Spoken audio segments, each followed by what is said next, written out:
ধানসিঁড়ির ছেলেবেলা। আমার সঙ্গে নচিদার সম্পর্ক 90-এর গোড়ার দিক থেকেই। এই ছবিটার ব্যাখ্যা আমি দিলাম না, কারণ আগুন পাখিকে কে না চেনে। আর আগুন পাখি আগুন পাখি।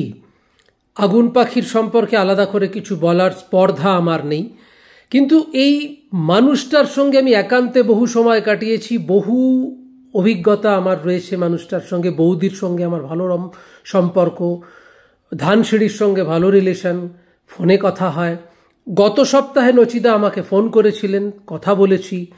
আসলে নচিদাকে আমি এত কাছ থেকে দেখেছি এবং মানুষটা সম্পর্কে এতটা আমি মানুষটা না প্রতিভার ভাণ্ডার। তবে একটা কথা বলি, এটা আমার ব্যক্তিগত অভিমত, যদিও কেউ অন্যভাবে নেবেন না কথাটাকে।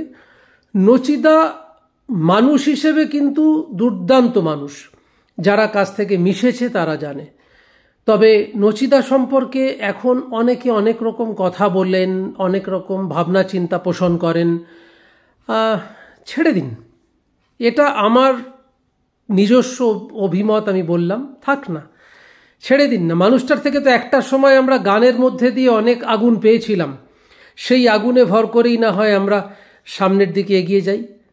যে মানুষটাকে আমি হরিহরন সাহেবের সঙ্গে গান গাইতে দেখেছি, রশিদ খান সাহেবের সাথে গান গাইতে দেখেছি, অসাধারণ। ভিডিও দীর্ঘায়িত করিনি, নচিদা সম্পর্কে বলার ঔদ্ধত্যতা বা স্পর্ধা আমার নেই, কিন্তু মানুষটার সঙ্গে আমি বহু মিশেছি, মানুষটার সম্পর্কে আমি যথেষ্ট কাছ থেকে মানুষটাকে আমি দেখেছি।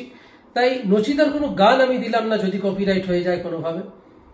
আমি না হয় নচিদার একটা গান গেয়ে দিচ্ছি আপনাদের কাছে।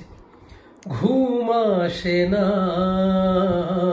ঘুম আসে না, দুনয়নে অবিরত চেনা মুখ কত শত, ভিড় করে হয়ে যায় আয়না, ঘুম আসে না, ঘুম আসে না। চ্যানেলটা সাবস্ক্রাইব করবেন, সঙ্গে থাকবেন, এমন বহু তথ্যমূলক ভিডিও আমি আপনাদের সামনে নিয়ে আসবো। Good night.